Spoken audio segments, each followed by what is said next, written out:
আর অনুষ্ঠান। হ্যাঁ বলো। আর যদি খুব ইম্পর্টেন্ট কিছু না হয় তাহলে পরে বললেও চলবে। নীলের পুরো মনোযোগ নিজের ল্যাপটপে ছিল। সে সব খুঁটিয়ে খুঁটিয়ে কোম্পানির প্রতিটা ডিটেলস পড়ে দেখছিল। আসলে স্যার, কাল ভোরে তো মহালয়া, তাই আজ রাতে পাল পরিবারের তরফ থেকে একটা অকশনের আয়োজন করা হয়েছে। ইটস লাইক মহালয়া সেলিব্রেশন, আর সাথে একটা অকশন পার্টি। আর সেখানে আমাদের গ্রুপকেও ইনভাইট করা হয়েছে। একটা কার্ড এগিয়ে দিয়ে বলল নন্দিতা। টাইম নেই, নীল হাত নেড়ে জানালো নন্দিতাকে। আসলে ও ভালো করেই জানতো যে এসব অকশনে আসল দামের থেকে দাম 3 গুণ বাড়িয়ে জিনিস বিক্রি করা হয়। আর এই মুহূর্তে নীল একদমই এত টাকা খরচ করার মুডে ছিল না। স্যার, ইনভিটেশন রিজেক্ট করার জন্য অনেক সময় পড়ে আছে। আপনি একটু ভেবেচিন্তে দেখুন না।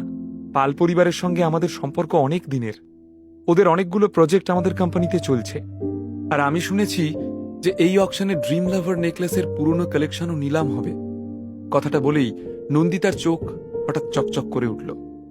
কারণ ড্রিম লাভার নেকলেস প্রতিটি মেয়ের স্বপ্ন। প্রত্যেকটা মেয়েই সেটাকে নিজের গলায় পরতে চায়।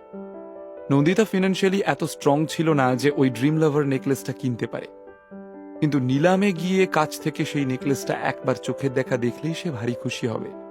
তাই বারবার ইনডিরেক্টলি সে নীলকে অকশনে যেতে বলছিল। এই নেকলেসের নাম শুনে নীলের মনে পড়ে গেল আদ্রিতার কথা। ওর ভীষণ পছন্দ ছিল এই গলার হারটা। এই নিয়ে সেন বাড়িতে কম বাওয়াল হয়নি।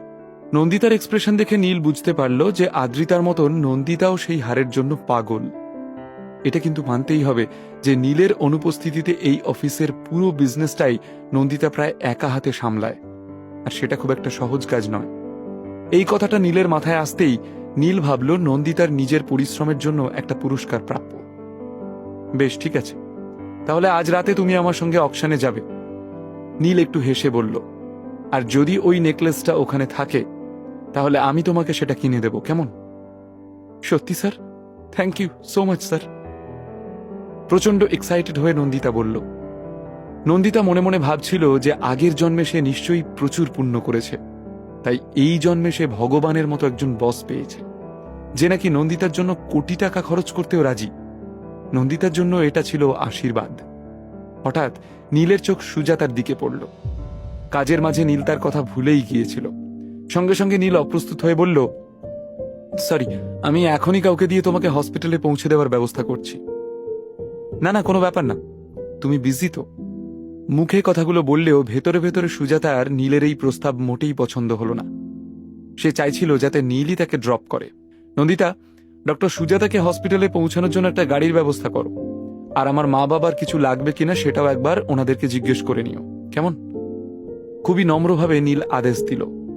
নন্দিতা সম্মতি জানিয়ে সুজাতাকে সাথে করে নিয়ে চলে গেল। সুজাতা সেখান থেকে চলে যাওয়ার পর নীল খুব মন দিয়ে বাকি সময়টুকু কাজ করল। আর তারপর রাতের দিকে নন্দিতার সাথে অকশনে যাওয়ার জন্য বেরিয়ে পড়ল। আগামীকাল ভোরবেলা মহালয়া। পুজোর আর মাত্র কয়েকটা দিনই বাকি। এখন থেকেই বেশ প্যান্ডেলগুলোতে গান বাজছে, কোথাও কোথাও আবার পিকনিকও খাওয়া হচ্ছে। রাতের কলকাতার বুক চিরে নন্দিতা এবং নীল পাড়ি দিল পাল বাড়ির অকশনে। যদিও নিলাম শুরু হতে কিছুটা সময় বাকি ছিল, কিন্তু বেশিরভাগ লোক সময়ের আগেই সেখানে পৌঁছে গিয়েছিল।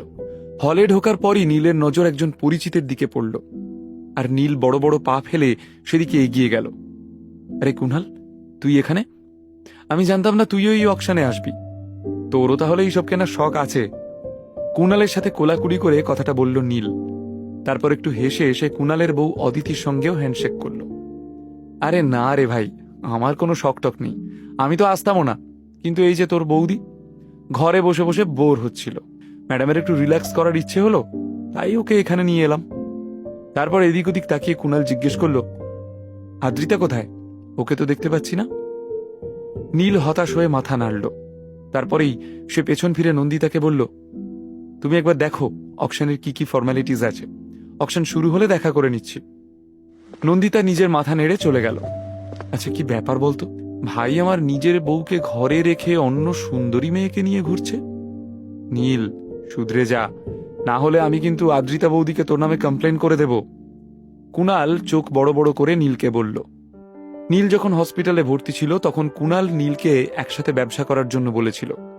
যাতে নীলের উপর থেকে ইউজলেস আর নিষ্কর্মার মতো ট্যাগগুলো সরে যায়।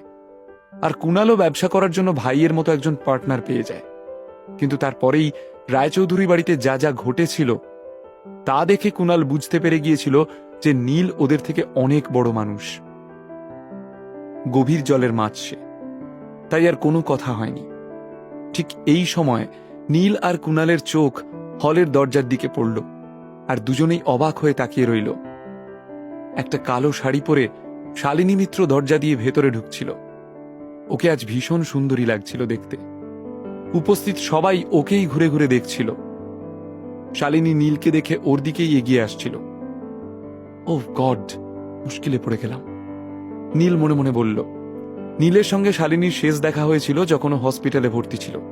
তারপরে নীল নিজের বাবা মাকে নিয়ে এতটাই ব্যস্ত হয়ে পড়েছিল যে শালিনীর একটা মেসেজেরও উত্তর দেয়নি সে। তাই হঠাৎ করেই শালিনীর সঙ্গে সামনাসামনি দেখা হয়ে যাওয়ায় নীল একটু অপ্রস্তুত হয়ে পড়ল। নীল কিছু বলে ওঠার আগেই শালিনী নীলের একেবারে কাছে এসে দাঁড়ালো। তারপর নীলকে বলল, তুমি যে আসবে আমি তো জানতামই না, আগে বললে না কেন? তাহলে একসাথেই আসতাম। আমিও হঠাৎই এসে পড়েছি, কোনো প্ল্যান ছিল না গো, ফর আ কোইন্সিডেন্স। নীল খুবই অকওয়ার্ড ফিল করছিল। তার উপর শালিনীর থেকে কিছুটা দূরে দাঁড়িয়েছিল যোগেশ চন্দ্র মিত্র। সে এভাবে নীলকে দেখছিল যেন এক্ষুনি গিলে খাবে। আচ্ছা, ইনি ঠিক কে? ওকে দেখে শালিনী হঠাৎ এত খুশি হয়ে গেল কেন?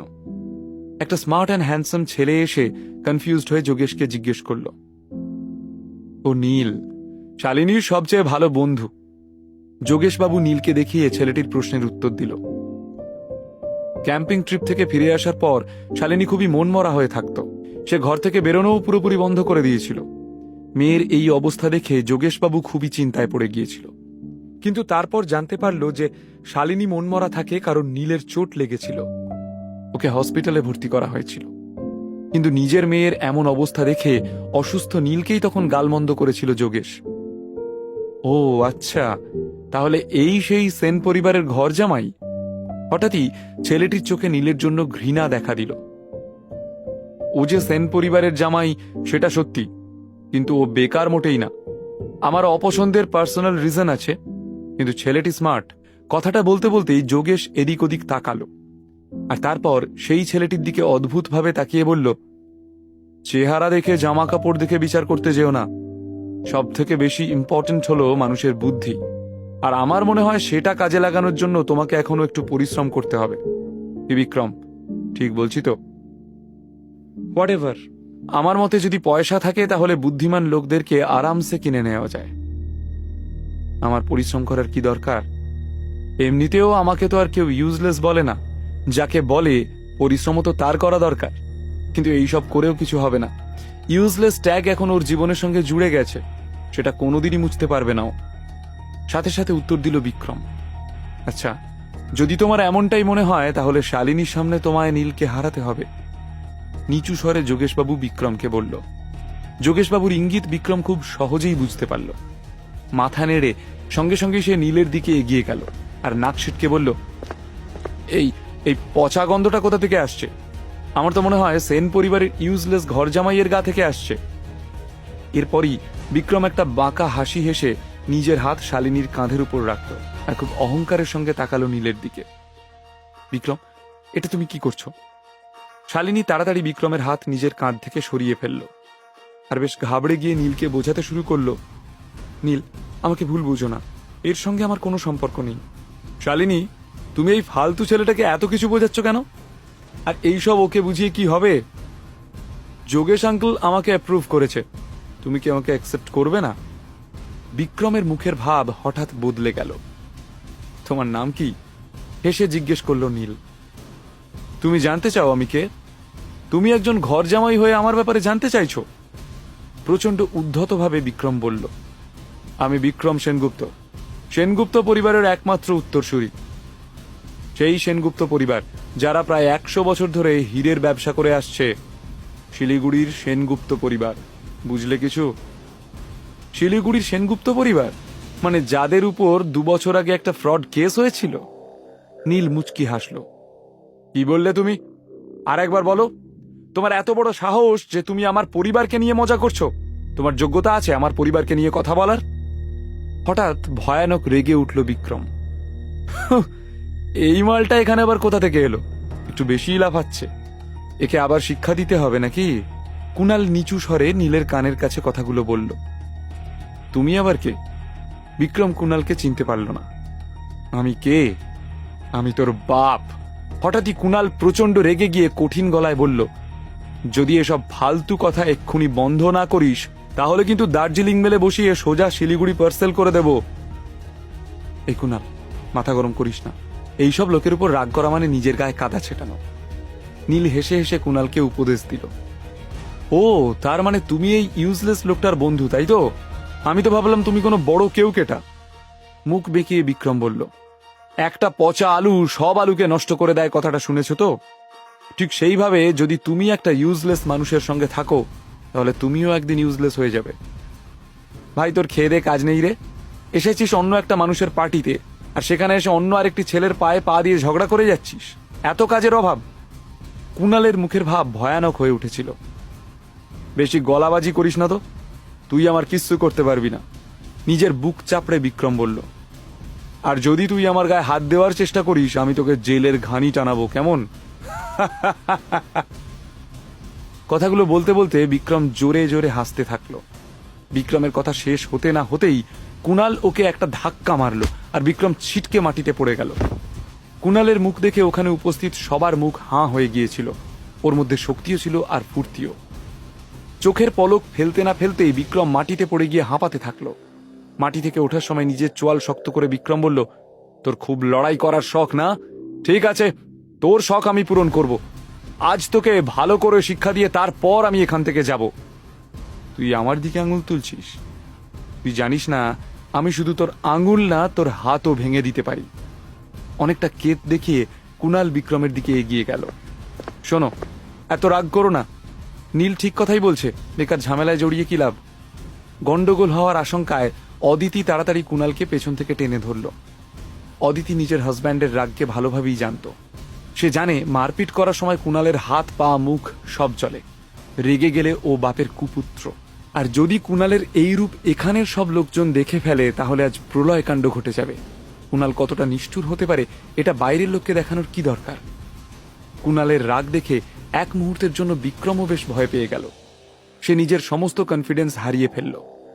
ঠিক সেই সময় নন্দিতা এসে জানালো যে নিলাম শুরু হয়ে গিয়েছে, সবাইকে ভেতরে ডাকছে। নীল, চলো এখান থেকে, আমরা ভেতরে যাই। শালিনী বিক্রমের এই ঝামেলার পার্ট হতে চাইল না, তাই সে নীলকে সঙ্গে করে ভেতরে যেতে চাইল। নীল কুণালকে প্রায় টেনে ধরে নিজের সাথে অকশন পার্টিতে নিয়ে গেল। ওদের পেছন পেছন এলো অদিতি এবং শালিনী। কলকাতা শহরে পাল পরিবারেরও বেশ ভালোই রমরমা ছিল। অকশনের এই জায়গাটা প্রায় একটা ফুটবল মাঠের মতো। কলকাতায় যে আজকাল জমির দাম কেমন সেটা সবাই জানে, আর যদি জমিটা শহরের ঠিক মাঝখানে হয় তাহলে তো আর কথাই নেই। তাই এই জায়গাটার দাম প্রায় আকাশ ছোঁয়া। এখন দেখার বিষয় এই যে মহালয়ার আগের রাতে এই বাড়িতে আরও কি কি ঘটে। কি হবে এই নিলামে? নীল কি ড্রিম লাভার নেকলেসটা কিনতে পারবে? যোগেশবাবু কি শালিনীর বিয়ের সম্বন্ধ বিক্রমের সঙ্গে ঠিক করে ফেলেছে? শালিনী কি বিয়েটা করবে, নাকি সে যখন জানতে পারবে যে নীল এবং আদ্রিতা আলাদা হয়ে গিয়েছে সেই সুযোগে সে নীলের জীবনে ঢুকে পড়বে? এই নিলামে কি আদ্রিতার সাথেও দেখা হবে নীলের?